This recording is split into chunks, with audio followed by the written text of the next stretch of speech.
podcast de Cirujana y Humana, donde hablamos de medicina de forma cercana. Empezamos. Hoy vamos a hablar de un tema muy común en nuestro medio y es: tengo ardores, tengo reflujo. ¿Es común, Eduardo? Bastante común, Monty. Antes de nada, nos gustaría que te presentaras, Eduardo. ¿Qué tal? Bueno, yo soy Eduardo Estalamo Llévenes, soy adjunto de primer año aquí en la Fundación Jiménez Díaz. Estoy haciendo actualmente el Fellow de Esófago Gástrica con vosotros y nada, encantado y muy contento, la verdad, aquí. ¿Y cuáles son tus aficiones? Que siempre nos gusta el lado humano de nuestros médicos.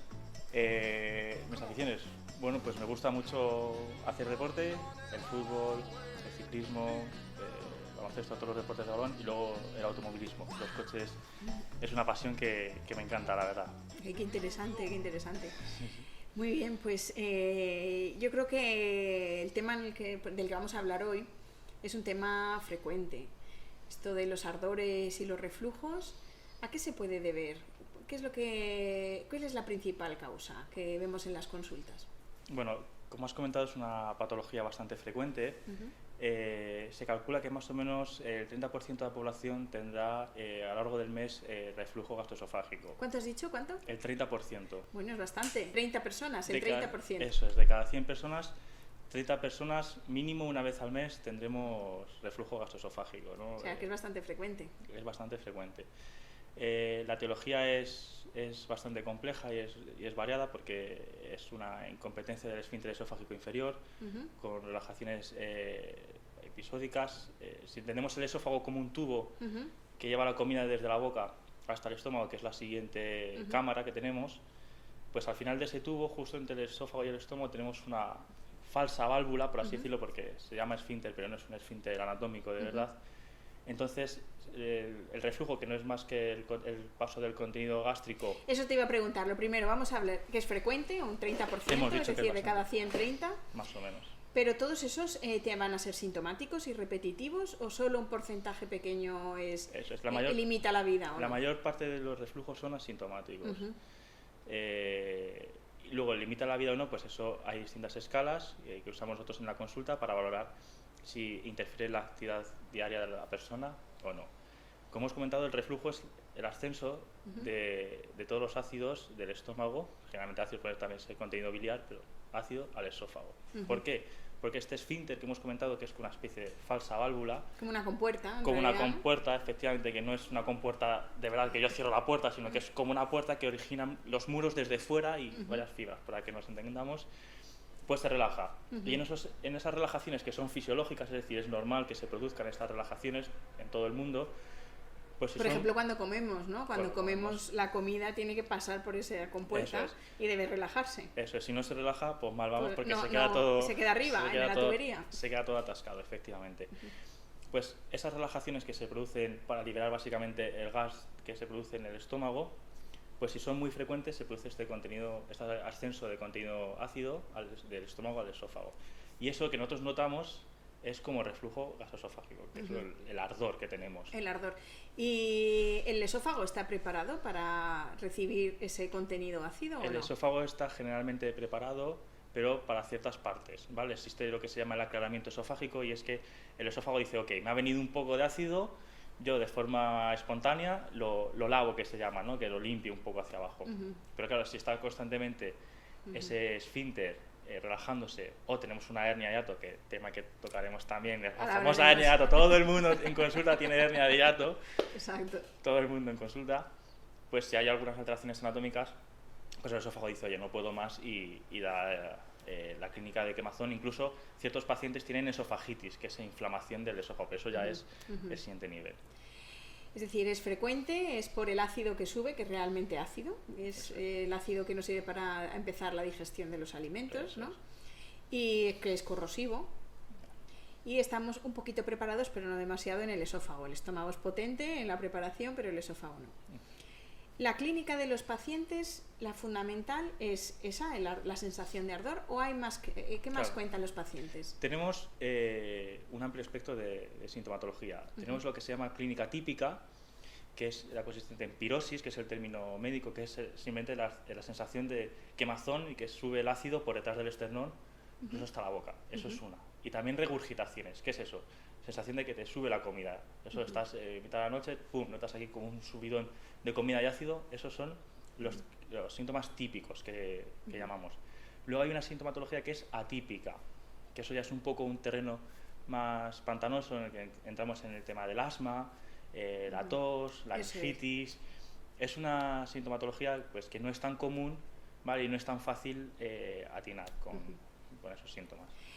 Y también tenemos, pues normalmente nos cuentan los pacientes que estos síntomas empeoran por la noche, ¿no es así? Eso es. Cuéntanos. Bueno, en la escala esta que hemos comentado, uno de los ítems que se pregunta es precisamente si le despierta por la noche o no. Hay que tener en cuenta que esto es física pura. Si yo estoy tumbado 180 grados, si se produce cualquier mínima relajación en este famoso esfínter del que hemos hablado, pues el ácido es más fácil que suba. Que suba hacia arriba, claro. Claro, porque estás tumbado, entonces simplemente tiene que deslizarse en horizontal pum, y ya te llega al esófago. Entonces, por eso explicaremos más adelante, si quieres, en el tratamiento, uno de los pilares fundamentales es ese. Vale, entonces, un paciente, ¿cuándo debería consultar? Me explico, yo tengo sensación de por las noches de que tengo ardores, de vez en cuando, a lo mejor una vez al mes o una vez a la semana. ¿Cuál es la frecuencia por la que los pacientes suelen buscar ayuda? Me explico. Que se consulta normalmente el médico de cabecera y cuando el médico de cabecera decide mandar a las personas que tienen estos síntomas, ¿cómo suele ser la media? Suele variar un poco. Normalmente suelen derivarlos más a los digestivos. Los digestivos les suelen estudiar, les suelen mandar el tratamiento farmacológico, que es el omeprazol, el famoso omeprazol. Y luego ya si ven que no es controlable con el omeprazol o que produce síntomas atípicos, lo mandan al otorrino o si no, nos lo mandan a nosotros. Claro, los síntomas atípicos de tos nocturna, de empeoramiento de asma. Hay algunos pacientes que también nos cuentan que ellos están mucho mejor cuando duermen con varias almohadas. ¿Esto lo tenéis en cuenta también a la hora de evaluarlos? O con incluso las camas levantadas que ponen debajo del colchón hay una cuña o debajo de las patas. Yo siempre digo que hay 3 escalones de tratamiento. El primer escalón de tratamiento son lo que llamamos nosotros medidas higiénico-dietéticas. ¿Qué es eso? Es las cosas más sencillas que podemos evitar, que muchas veces dicen, bueno, ¿cómo con esto tan banal podemos conseguir que mejore el reflujo? Pues es lo que la inmensa mayoría de veces funciona. Entre ellas son lo típico de no irse no cenar e irse a dormir inmediatamente. Solemos recomendar que estén unas 2-3 horas sin cenar, esperar 2-3 horas entre que cenas y te vas a dormir. Claro, para que caiga, ¿no? Por el contenido gástrico. Para no irte con todo el cachopo aquí en el estómago y meterte en la cama. Entonces es más fácil que suba para arriba. Eso es. Esa es una. Luego también la siesta, lo que hemos comentado. Echarte la siesta sentado, no tumbado, ¿no? Por otra cosa que hemos comentado. Por la posición. Por la posición es física pura. Luego también aconsejamos mucho la pérdida de peso. Pacientes, eso te iba a preguntar, más que con sobrepeso, con obesidad, que es un índice de masa corporal mayor de 30, solemos aconsejar que bajen de peso. Hemos explicado que esto es física pura. Si yo tengo mucha grasa en la tripa, esa grasa va a hacer una presión dentro del estómago que va a hacer que suba el ácido. Entonces, otra de las medidas que aconsejamos es bajar de peso. Otra, evitar las fajas. Pacientes que van con faja, claro, si aprietan mucho, lo mismo, aumenta la presión. Un claro ejemplo de que aumenta la presión intraabdominal es las embarazadas. Correcto. Las embarazadas se junta un componente hormonal que hace una relajación del esfínter este famoso esofágico inferior con que tienes algo creciendo dentro de ti que aumenta la presión, que sería el equivalente. Que más o que menos cuando está embarazada tiene reflujo, eso claro, es. Entonces, claro, tienes mucha presión intraabdominal que sea como la grasa del obeso y sube, ¿no?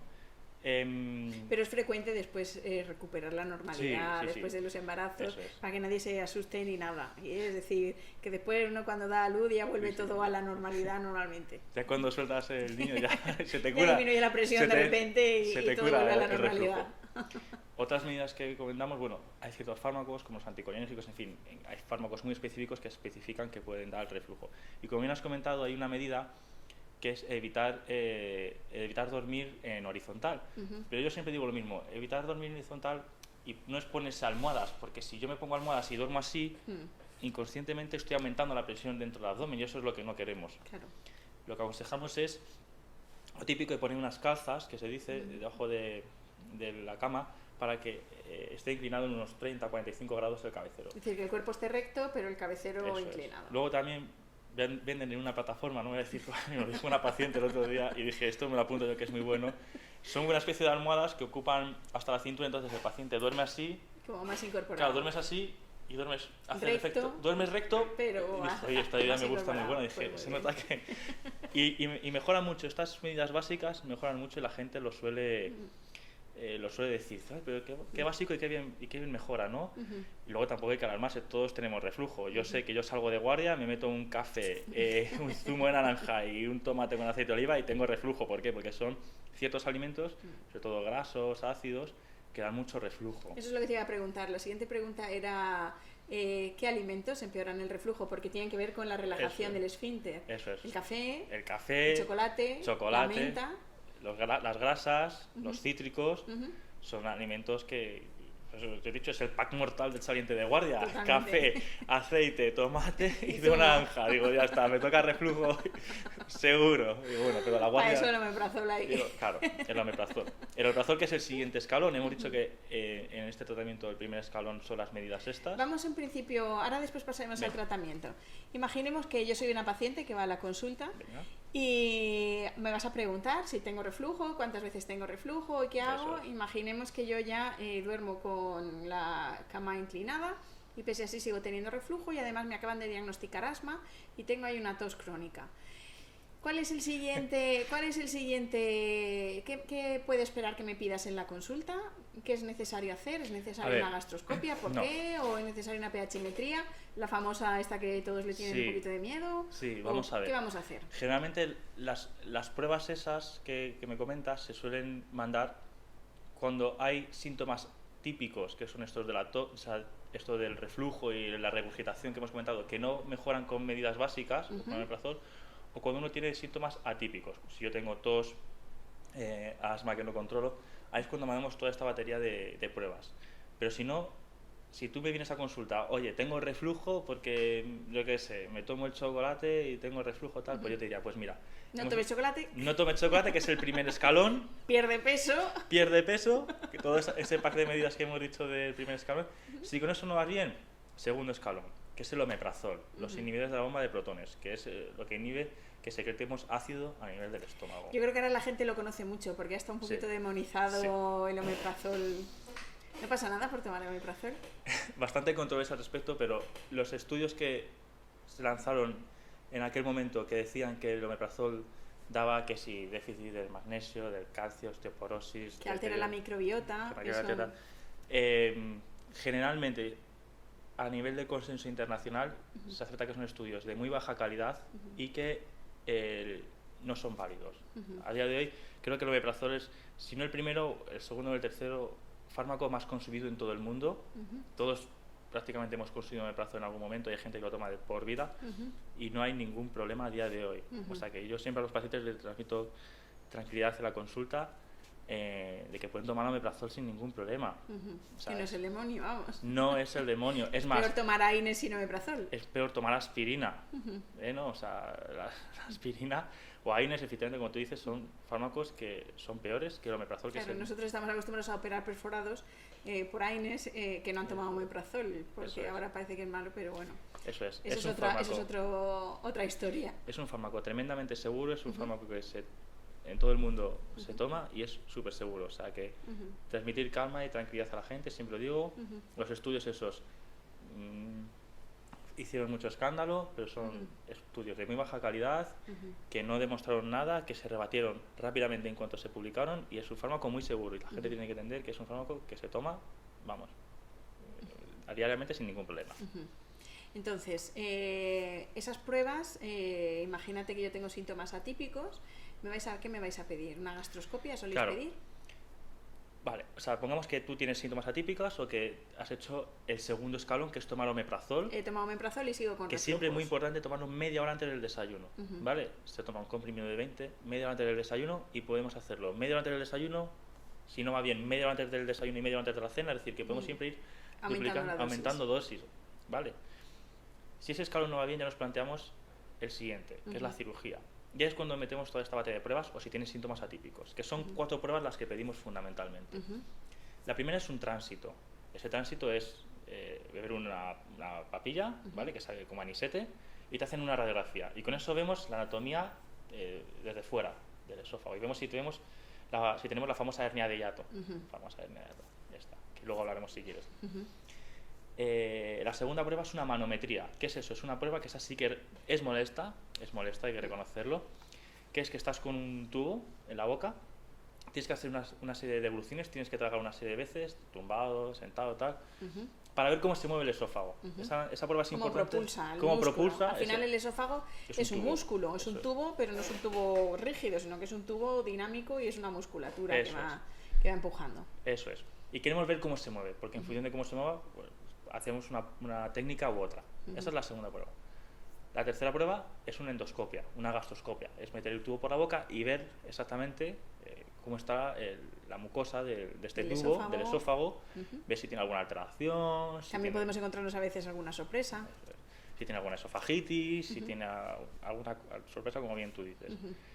Y la última es la pHimetría, que esa sí que es la prueba que de verdad, de forma objetiva, determina si tenemos reflujo o no. Es una prueba objetiva, que es un sensor que estás 24 horas...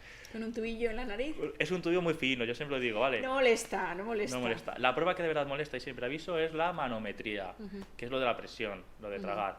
Esa prueba sí que digo, bueno, es molesta, pero es tolerable. Todos los pacientes que se operan se hacen esa prueba y es tolerable.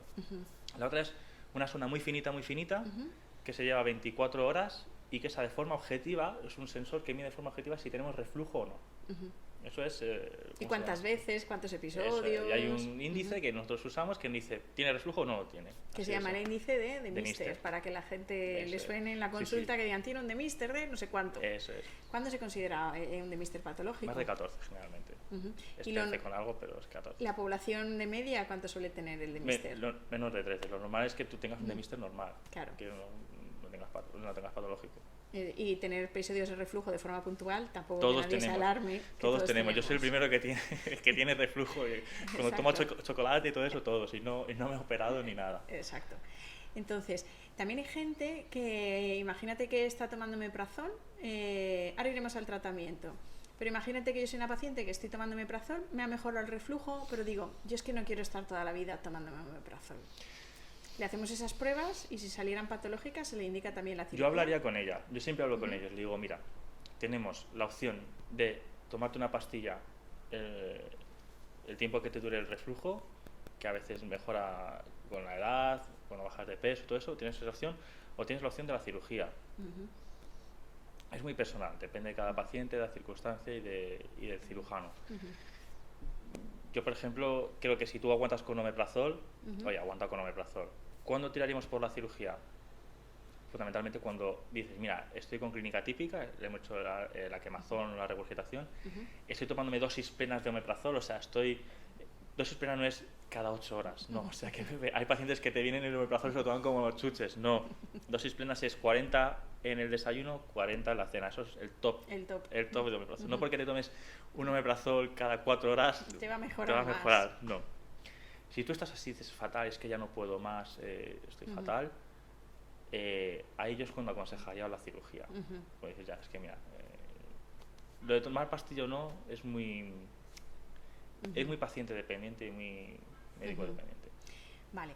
Esto en cuanto tenemos reflujo, pero hoy si nos han hecho el tránsito, imagínate, o la endoscopia, la gastroscopia, y nos dicen, vale, tiene la pHimetría, tienes reflujo, pero además tienes una hernia de hiato.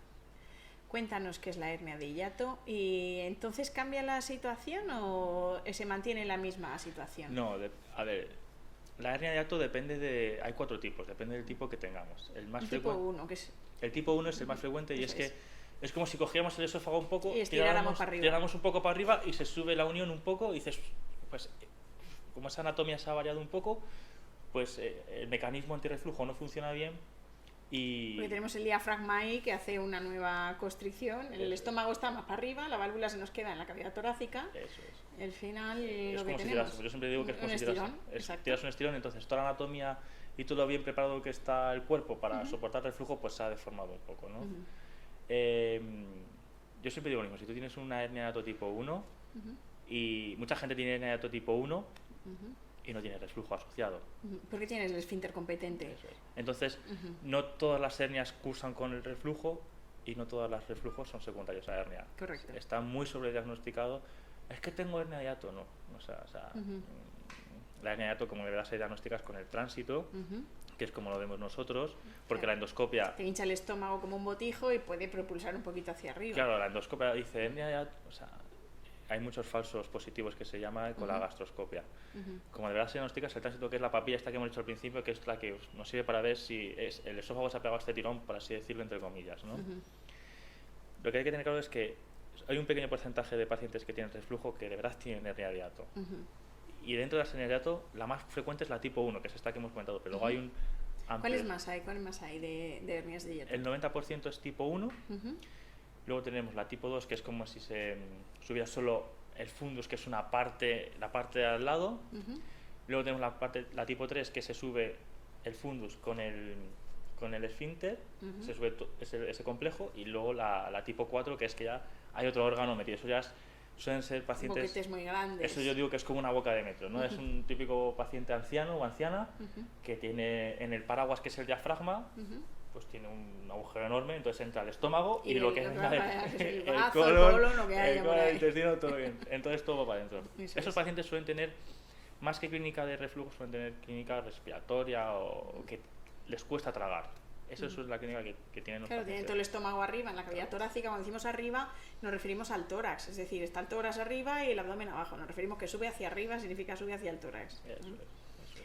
Entonces, si hay una hernia de hiato asociada y un reflujo, ¿se corrigen al mismo tiempo? Efectivamente, se corrigen. Vamos primero al tratamiento. Vamos a ver, imaginemos que yo he hecho todas las medidas, he perdido peso, sigo con omeprazol y sigo con reflujo, mi Edemister es patológico y no tengo hernia de hiato. Cuando no tengo hernia de hiato y simplemente tengo un esfínter incompetente... Pues es más fácil para nosotros porque la cirugía es más sencilla. ¿Y qué consiste la cirugía? ¿Cómo se hace? La cirugía se hace por laparoscopia. Son 5 camaritas que se ponen aquí alrededor de la tripa. ¿Agujerillos ahí? 5 agujeritos de menos de 1 centímetro, la inmensa mayoría. Y mediante esas camaritas lo que hacemos es, si hay hernia de hiato, la cerramos ese agujero, devolvemos todo el esfínter y todo el estómago a su anatomía normal, que esa es la base de todo. Es decir, estiramos hacia abajo. Eso es, desde adentro de la tripa, por así decirlo, tiramos hacia abajo. Quitamos el saco. Lo reparamos todo. Y cerramos el agujero ese que se nos ha hecho cerramos el agujero. De sí al Eso final. sí tiene hernia de hiato. Si no, se suele reforzar también un poco el diafragma. Los pilares, y aparte, al final. los pilares diafragmáticos. Y luego hacemos la famosa funduplicatura, que es esto. Yo siempre digo que es al fundus, esta parte del estómago, le damos la vuelta, ¿vale? Y hacemos una especie de corbata, una especie de bufanda, que yo siempre lo digo. Y en función si imaginamos el esófago como un tubo, en función de los grados que el estómago abrace ese tubo, lo llamamos una técnica u otra, ¿vale? Y lo podemos apretar más o menos. Yo siempre explico en la consulta que hay una balanza muy fina entre apretar mucho la corbata. Es decir, vale, yo te he apretado mucho la corbata... Que ya no pasa nada para adentro, ese es el problema. No va a tener nada de reflujo. Pero tampoco va a pasar nada para adentro. Perfecto, pero no va a pasar nada para adentro. Y al dejarlo un poco más floja, que de vez en cuando el paciente diga, bueno, pues algún episodio de reflujo he tenido, venga, me tomo un omeprazol y ya está, pero trago bien. Claro. Entonces siempre en esa balanza siempre optamos un poco más por decir, oye, prefiero que trague bien y que... Es decir, dejarlo un poquito más floppy. Que es lo que decimos nosotros. Más floppy, más suelto. Es decir, dejarlo más suelto, pero que el paciente no tenga problemas para tragar. Eso. ¿Y cuáles son las complicaciones fundamentales de esta cirugía? ¿Hay muchas complicaciones o son anecdóticas? La cirugía se suele estar ingresado 1-2 días como mucho. No se hace con anestesia general, que eso también, siempre que hacemos este tipo de cirugías laparoscópicas es anestesia general. Eso es. Suele estar ingresado, como contabas. Si es un reflujo simple, al día siguiente se van para casa, y si es una hernia de hiato, como mucho 2, 3, con muchísimo... Depende del tamaño y la reparación que haya habido que hacer, Eso ¿no? es. Las complicaciones más frecuentes, bueno, pues tenemos que le cueste un poco tragar al principio por esta nueva anatomía que hemos creado y luego ya... Bueno, y también hay un poquito de edema, supongo, ¿no? Al principio... Claro, se produce mucha fibrosis, mucha inflamación se produce en la zona porque ha saltado la anatomía y el estómago le cuesta un poco al principio, ¿no? Importante siempre decir que los primeros 15 días tras el postoperatorio los pacientes tienen que seguir una dieta muy estricta que es dieta Turmix. Esto, digo, pues, Triturado, lo que quieras. pero puedo comer lentejas. Mira, lo que quieras. Lo que usted quiera. Triturado. Lo que usted quiera, triturado y fraccionado. ¿Qué es eso? En vez de comer 3 veces al día como comemos normalmente, pues 5 o 7 veces al día. ¿Vale? O sea, el cuenco de las lentejas que has triturado, pues en vez de de una sentada, pues te metes en 2 o en 3, poquito a poco. ¿Por qué? Porque queremos esperar a que pase todo bien y que el cuerpo se acostumbre un poco a eso. Pero luego la gente hace vida normal, come normal y hace vida normal. Te puedes tomar cerveza o algo. Te puedes tomar cerveza. Lo único que el problema de la cerveza es el gas. Efectivamente, que en función de cómo cerremos esta bufanda, esta corbata que hacemos, en función de cómo lo cerremos, si no sube el gas, o sea, si no sube el ácido, tampoco sube el gas. Entonces, ciertas bebidas carbonatadas, como es la Coca-Cola, que la puedes batir, aquí hay gente que dice, yo no bato la Coca-Cola, bueno, la puedes batir, y la cerveza, que sepas que te va a dar distensión abdominal, que ese es uno de los problemas que se suelen quejar. Sensación de incomodidad, de hinchazón. Que se hinchan. En las técnicas que decías, hablabas de los grados. Cuéntanos las principales, porque puede ser o completa o 270, cuéntanos qué diferencia hay y por qué se elige una u otra. Eso es. Hay bastante controversia también en función de qué técnicas se usan o no. Si imaginamos como una esfera, o sea, como una circunferencia, el esófago, tenemos una técnica que se llama el Nissen, que es la de toda la vida. La de toda la vida, que son 360 grados, es decir, el estómago abarca por completo todo el esófago. ¿Vale? Esta es la técnica más empleada generalmente en todo el mundo y generalmente se suele optar por esa técnica cuando tenemos una buena contractilidad esofágica. Es decir, la manometría, esta prueba tan molesta que hemos dicho... Que está bien. Vemos que está bien, dice, tienes un esófago que se contrae, perfecto. Pues te hacemos esta técnica, ¿por qué? Porque hacemos que tiene un esófago que el tubo va a empujar bien si yo te hago 360 grados la bufanda. Si vemos que ese esófago no propulsa generalmente bien el alimento, hacemos una técnica que se llama tupet, que son 270 grados, ¿vale? Es decir, no se cierra del todo la corbata, no se cierra del sino todo que se queda... Se cierra un poco, 270 como sobre los hombros ahí del esófago. Es como en la mantilla. Es una mantilla, efectivamente. Tenemos que dejar así, que te puedes aplicar más, o 180 grados incluso. Un poquito menos incluso. Incluso hay pacientes que dicen, mira, es que tienen un peristaltismo que se mueve el esófago fatal. Pues deja de 180 grados, que con poquito que le hagas, el mecanismo antirreflujo va a funcionar, sobre todo el paciente tiene que tragar, que es lo importante. Muy bien. Y eso, claro, se elige, es un poco personalizado, en función de cada paciente, no depende del cirujano, sino más bien del paciente y de las características. Vale, en cuanto a las complicaciones estábamos hablando, cuando sea un Nissen va a ser más frecuente que no puedan eructar, y cuando hacemos una técnica de 270 o de 180, el tupet o un DOR... No se suelen quejar tanto. No se suelen quejar tanto, es decir, no cierra tanto. No, pero tienes más riesgo de que tenga algún episodio de reflujo ocasional. Claro. Por eso digo que siempre hay que ajustar la técnica a cada paciente y depende del grupo. Aquí sí que lo ajustamos a cada paciente, pero hay grupos que dicen, mira, no ha demostrado ninguna evidencia, yo a todos los pacientes le hago lo mismo y a todos van también bien. O sea, creo que es un poco controvertido este tema. Porque porque después complejo. Ya no se ve si hay episodios de reflujo, no se miden de forma objetiva. Sí, se pueden medir, se pueden medir. Otra de las indicaciones de la pH-metría, que es este tubito de 24 horas, hemos dicho, esos pacientes que dicen, mira, es que no estoy yendo bien. Después de la cirugía, dices. Después me he operado, o sea, he hecho las 3 escalones estos que hemos comentado, no estoy yendo bien. Es decir, hay que volver a repetir la pH-metría con medicación. A ver, o sea, que eso ya es un porcentaje muy, muy, muy bajo de pacientes, que aquí tenemos menos del 3%, otro ya lo calculamos, y es bajísimo el porcentaje de pacientes que luego tienen este tipo de complicaciones. Pero hay que estudiarles. ¿Y qué puede haber pasado? Yo me opero y ¿qué puede haber pasado? Que tenga reflujo, dices. Sí, es decir, me he operado y continúo con clínica, aunque a lo mejor no es tanto, pero sigo con clínica. Muchas veces lo que pasa es que puede pasar que migre, o sea, que el estómago, que nosotros lo hemos descendido al abdomen, a la cavidad esta en la que trabajamos nosotros, se suba otra vez hacia arriba. Esa es una de las posibles complicaciones. ¿Y por qué ocurre? ¿Por presiones, no? Claro, porque también porque es negativa tenemos en el una tórax. presión negativa, entonces cada vez que inspiramos chupa para arriba. Chupa para arriba, efectivamente. Como una pajita. Como una pajita, se sube. Es un mecanismo muy complejo. Es una anatomía que es una frontera entre dos mundos. Yo siempre digo que es entre el mundo torácico y entre el mundo abdominal. Es un mecanismo anatómico complejo. Entonces, bueno. Eso cuando esté más asociado a hernia de hiato, será más frecuente que Eso ocurra es, este cuanto más problema. grande tenemos... Que hemos cerrado los pilares, Eso es. incluso a veces se ponen mallas, ¿no?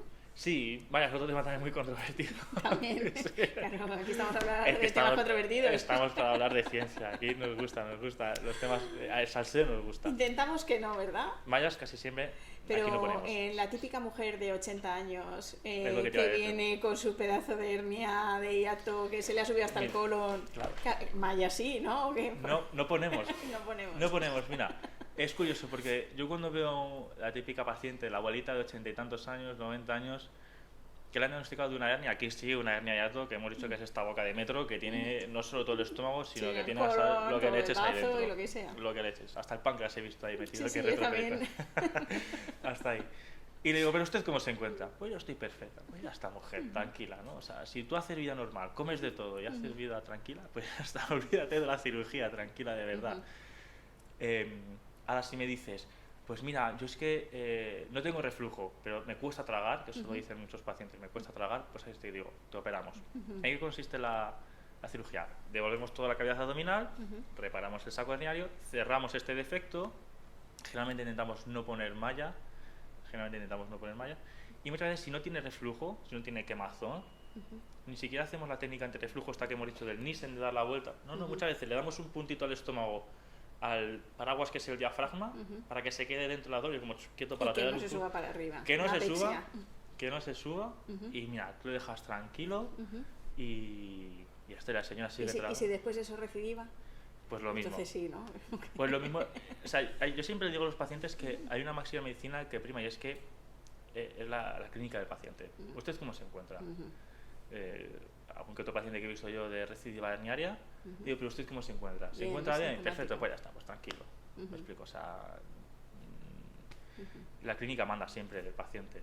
Yo me encuentro bien, perfecto, como de todo, no tengo los problemas al tragar, no tengo el reflujo de antes, pues tranquilo, pues no te preocupes. Me dice, otras veces estoy fatal, tal, no sé qué, porque una reintervención de eso es una cirugía que te remangas y dices, espérate, una recidiva de una funduplicatura, una recidiva de un Nissen, y dices, sí, porque todo se cicatriza y se fibrosa, que es lo que hablábamos. Se fibrosa mucho, es una cirugía... Es una zona sensible. Hay riesgo yo siempre explico que hay riesgo de perforación del esófago, la pleura se puede perforar, que si se abre no pasa nada, me explico, o sea, se abre un poco más y ya está. No pasa absolutamente nada. Es peor el riesgo de perforación esofágica, por ejemplo. O sea, que es más serio. Estábamos recién operados, ahora volveremos al tema de las hernias de hiato de las abuelillas. Estábamos recién operados, estábamos ingresados pues unas 48 horas, imaginemos, pongamos de media. ¿Y después qué? ¿Cuándo me voy a empezar a encontrar bien? ¿Cómo me recupero? ¿Cuándo puedo hacer mi vida normal? Más o menos cuál es la media. Y luego, ¿tengo que seguir algún control o no tengo que seguir controles? Sí. Como cualquier cirugía abdominal que se opera por la paroscopia, que es la cirugía esta de las 5 camaritas que hemos comentado, pues duele mucho porque nosotros creamos una cámara de CO2 para trabajar. Entonces esa cámara generalmente le suele doler siempre en la espalda y en el hombro derecho, típico. Hombro derecho duele siempre. A veces el izquierdo, ¿eh? A veces el izquierdo, sí, depende a quién vote. Pero generalmente el derecho. Esa cirugía abdominal suelen ser 2 semanas de baja mínimo. Cualquier cirugía abdominal que se hace. No se pueden hacer esfuerzos. No se pueden hacer esfuerzos.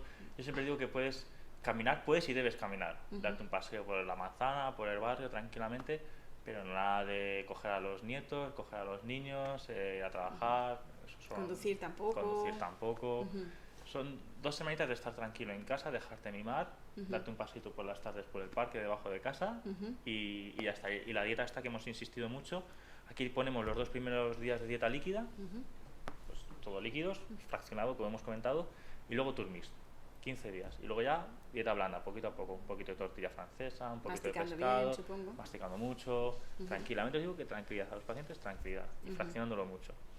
Y luego la baja, pues como cualquier cirugía abdominal, 2-4 semanas. Más bien hacia eso, 3 semanas. Entre 2 y 4 les digo 2 y 4, fenomenal. Sí. Dependerá del trabajo también, ¿no? Claro, hay gente que me dice, pues mira, trabajo sentado, pues no me importa. Y hay gente que me dice, pues mira, trabajo en un almacén. Digo, y luego en las revisiones, ¿qué se pregunta en las revisiones? Me explico, ¿pueden ser presenciales o no presenciales? Aquí estamos muy acostumbrados en la telemedicina. Entonces, ¿cómo las hacéis las revisiones? Siempre presenciales, siempre presenciales. Hasta hace unos años seguíamos los 2 primeros años, pero ya empezamos a seguir ya más a largo plazo. Ya estamos empezando a seguir 5 años porque nos interesa un poco cómo van los pacientes.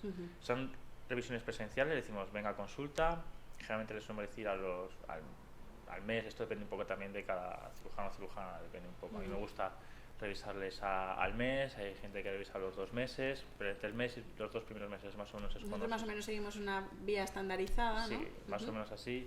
Y luego ya se suele, en función de cómo se encuentre, generalmente suele ser a los 6 y a los 12 meses. Vale, generalmente en el primer año solemos volver a pedir un tránsito, que es la papilla esta que hemos dicho que es una radiografía y ya está, para ver esto mismo, es si ha migrado la plástica, si ha subido todo o no, o sigue ahí dentro. En caso de que haya hernia de hiato. En caso de que haya hernia de hiato. Siempre lo solemos pedir más o menos eso.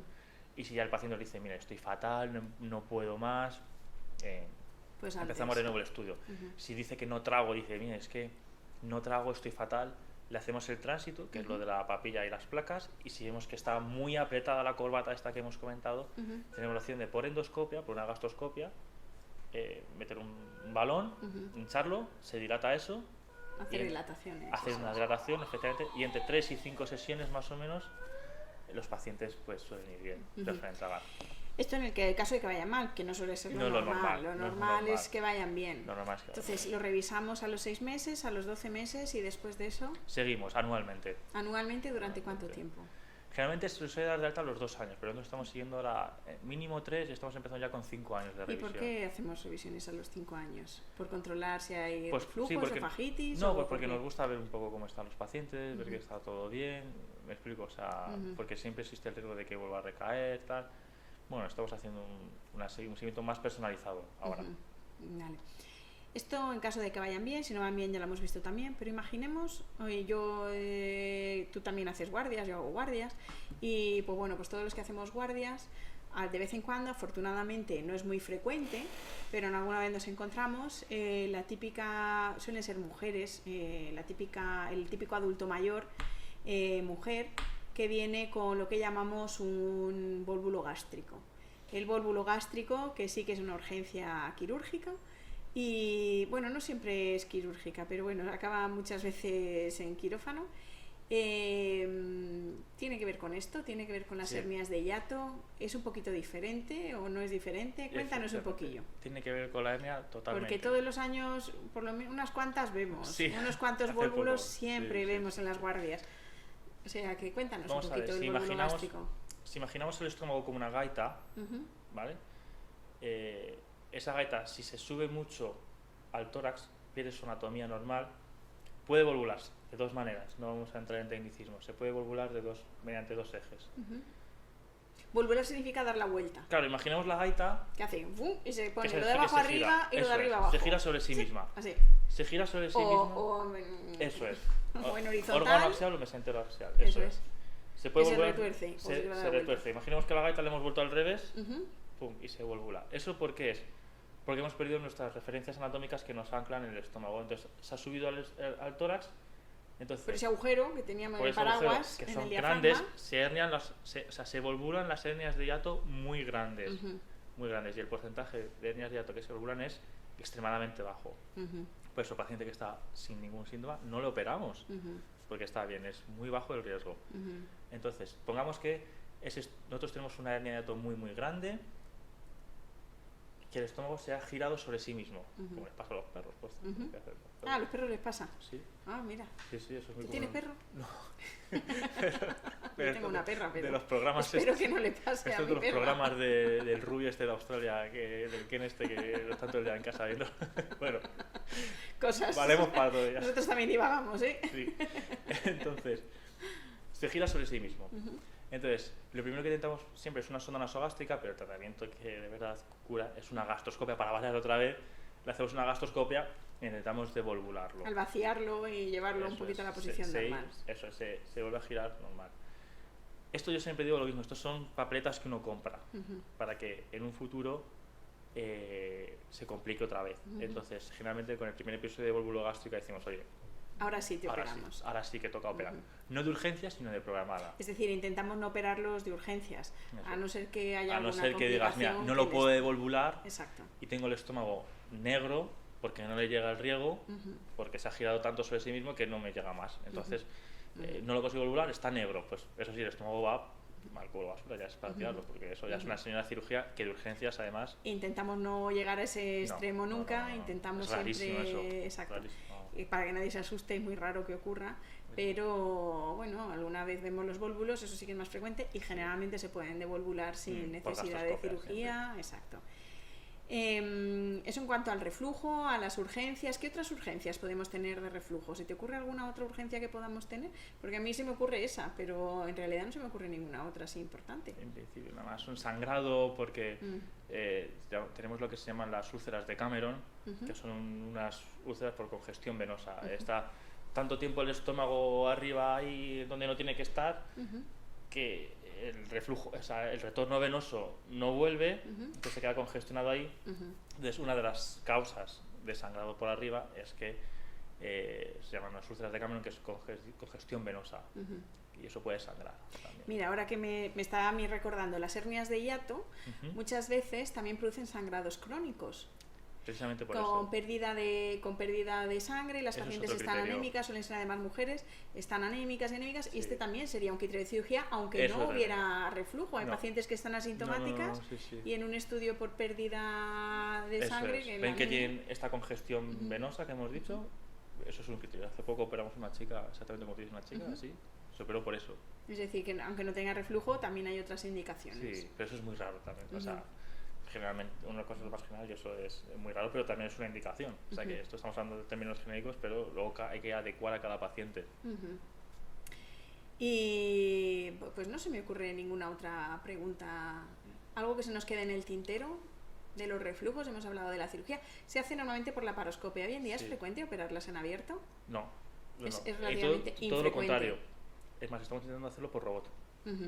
Mínimamente invasiva. El robot es un paso más allá, es cirugía mínimamente invasiva y cada vez se tiende más a lo mínimamente invasivo, ¿no? Eso es. El robot, que yo siempre digo lo mismo, que es igual que la laparoscopia, solo que en vez de estar tres personas así, está una persona así con el robot operando, ya está. Pero abierta eso es mucho más difícil de operar. Pero vamos, a veces es necesario, por ejemplo, en situaciones, pues por ejemplo el vólvulo de urgencia, por ejemplo. Lo hacemos por la laparoscopia casi siempre, ¿eh? Pero un vólvulo ahí necrosado... Salvo si hay que quitar todo el estómago, el paciente está fatal... El paciente inestable, si llegamos a la cirugía porque está malito. Ahí sí dices, oye, pues... Pero ya la cirugía sería para quitar el estómago completo. Eso es, y ya estamos hablando de otras cosas. Eso ya es otra liga, sí, eso ya es más complicado. Muy bien, pues Eduardo, yo no sé si quieres añadir algo. ¿Qué le dirías a las personas que tienen reflujo así como mensaje? ¿Qué le dirías a nuestros oyentes? Que estén tranquilos, que es una patología muy frecuente y que ante cualquier duda, pues aquí estamos encantados de resolver cualquier duda que tengan. Estamos en la consulta, es nuestro trabajo y estamos acostumbrados a ver eso exclusivamente, o sea que sin ningún problema que vengan y nos consulten, que yo siempre digo, prefiero que nos preguntéis a nosotros a que no que busquéis en Google, porque cuando uno busca en Google yo pongo 4 cosas y digo, madre mía, voy a morir la semana que viene. Totalmente, siempre es cáncer, al final siempre cáncer. Tengo cáncer de esófago, de todo, voy a morir ya. Entonces yo creo que es mejor recurrir a un profesional que nos asesore, que nosotros estamos encantados de recibiros y nada, les preguntamos las preguntas, les asesoramos y les sacaremos todas las dudas que tengan, encantados. Pues muchas gracias, Eduardo, y hasta la próxima. Muchas gracias, lo que tú necesites. Hasta luego.